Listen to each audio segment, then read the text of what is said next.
A series of not guilty pleas today from Avondre Graham, the 17-year-old suspected of stabbing a woman as she walked her dog along the Spokane River. Graham is charged with 3 different attacks, and KXLY4's Jeff Humphrey shows us why prosecutors want him to stand trial in a single criminal case.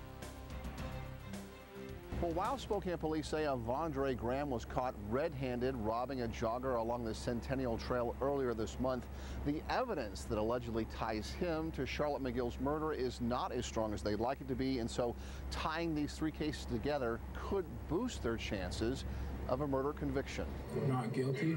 Avondre Graham woke up today facing a series of new legal challenges. Bonding out of jail is now well above his price range, and prosecutors want to go after Graham using a shotgun approach in court. The first one's in May, the last one's in September, and they're all right there along the trail that we think we're fairly safe on. The series of attacks shocked Spokane and gave people second thoughts about using our scenic trails all summer long.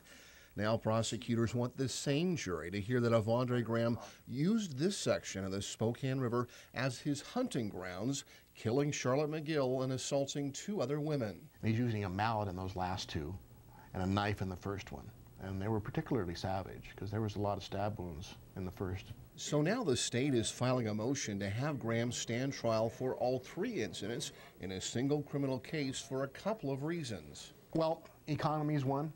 And the other is to show what a bad guy we're dealing with. You know, that shows more of a motive, that he's doing this and he's doing it regularly, 3 times in 4 months. By prosecuting the trio of attacks in one trial, the state can use evidence in one crime to help prove another. Well, he's using weapons in 2 of the 3, and they're all along the path, and he lives right there in the area, and it's all women that he's assaulting.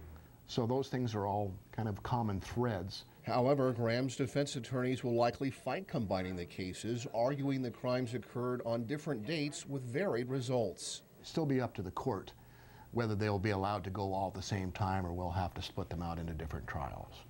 But hopefully we can do it all at once and the jury can get a good picture of what this guy really is. Now, because of this new murder charge against him, Graham's bail has now quadrupled to $1 million. Even though he is 17, he will be prosecuted as an adult, but that's why he's being held inside the juvenile detention center and will remain there unless he starts having behavioral problems. Reporting in Spokane, Jeff Humphrey, KXLY4.